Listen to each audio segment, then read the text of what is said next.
This afternoon, Google is looking to get into the wholesale electricity business. The search engine giant is seeking federal permission to buy and sell electricity in federally regulated markets. Its application with FERC was filed December 23rd. It was made public this week in the Federal Register. The California company has formed a subsidiary in Wilmington, Delaware, Google Energy LLC, that would, quoting here, sell electricity, energy, and related services and products at market-based rates. A Google spokesperson says the company wants to lay groundwork to meet its renewable energy and carbon emission goals through the existing electricity infrastructure. And joining us now to analyze some of the issues surrounding Google's federal application is our good friend, former FERC Commissioner Nora Mead Brownell, now an industry consultant. Nora, great to have you back with us. Thank you. I'm glad to be back in this new year. Happy New Year. It's a belated Happy New Year. You were telling me just a moment ago, Nora, that you have had conversations with Google about a number of topics. What do you think is going on here? What's the purpose behind this filing? Well, I think Google has made it very clear that they are fully committed to a greener world, and they're willing to put their resources, both financial and intellectual, behind that effort. Like Walmart, like many of the big box stores, they're really leading the charge. And I think it's really exciting because it brings new capital, a new vision, and new ideas. So from my perspective, there's a whole bunch of things that they, may do. It may be energy, but it may be those related services. What are they? What could they be? All I know is it's going to be great for the consumer. Now, Google has been very vocal, Nora, about its desire to cut its carbon emissions, to turn to renewable energy sources for its electricity. But is this all about cutting cost at the end of the day? Or is this about providing a choice for the company? Well, I think it's probably about all those things. And I think some people say, well, it's either or, but it's not. Google is presumably a company that is managed by financial discipline. And of course they want to cut costs, because the more they cut costs on these kinds of things, the more resources they can devote to other kinds of things.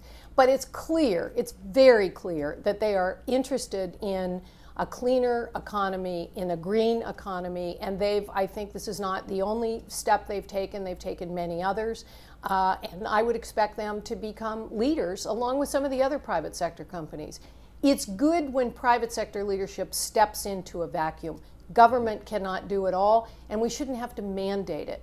Let's talk about the application itself. What kinds of companies get this certification from FERC to move out into this sector? Well, typically marketing subsidiaries of big utilities get it, but a lot of independent marketers have it who want to go out and buy and sell in the marketplace, largely in the larger sector and in organized markets. It's another reason that organized markets are a good thing, because you don't really see this kind of activity and competition in the Southeast, for example, or the Northwest. So again, a richer, vibrant, deeper marketplace always brings value for the consumer at large, because it's one more player putting pressure on both quality and cost. As this application stands right now, Nora, what does this allow a company like Google to do?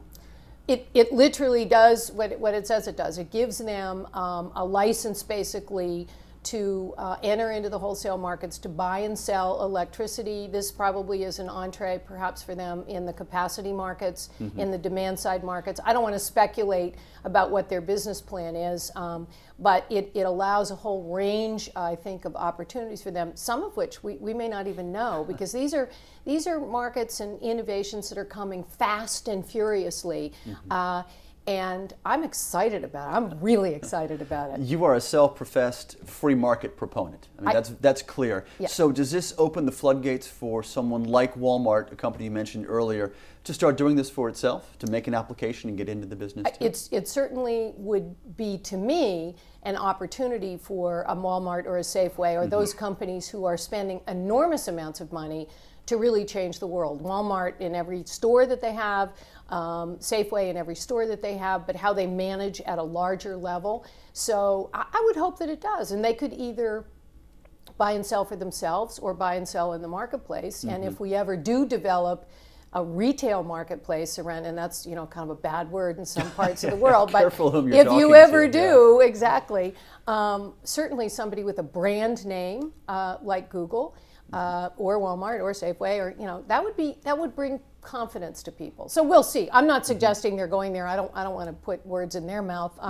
But I am saying this is a great opportunity for them and for the markets, and it's a vote of confidence in the markets, which I like to see. Well, let's take Google out of the equation for a moment and just look at companies like this who want to do this. What's the advantage, or is there an advantage, by doing this versus contracting with an experienced power wholesaler to do the same job? I'd say that it just simply allows you to control your own destiny. It cuts out the middleman.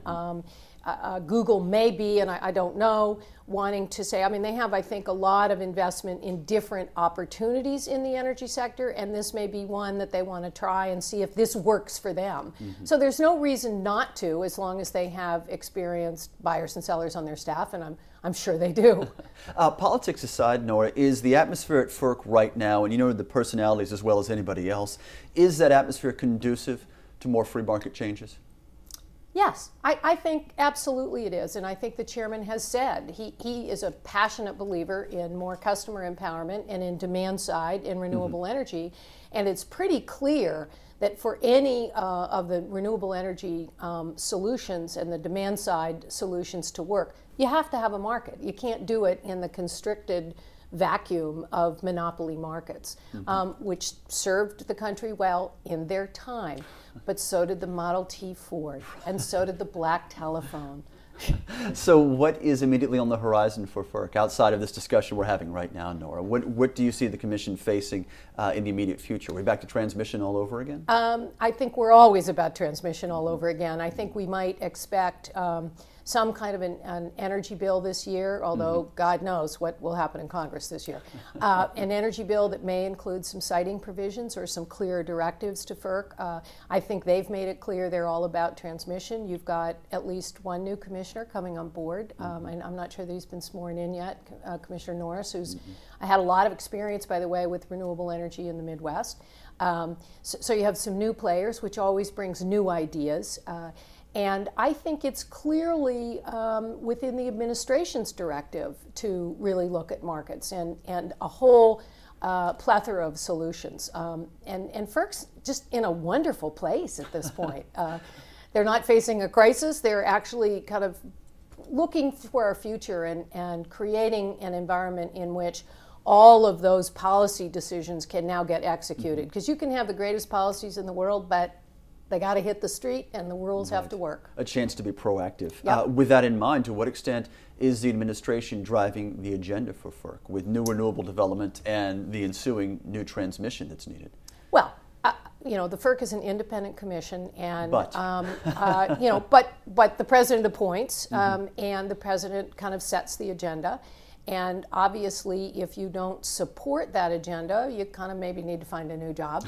So I think to that extent, he has selected people, and actually the sitting commissioners have all expressed commitments of one way or the other to the kind of agenda that the Obama administration has laid out. Nora Mead Brownell, former FERC commissioner, and as candid as always. Nora, it's great to see you. Thank you. Good to see you, too. Thanks for joining us.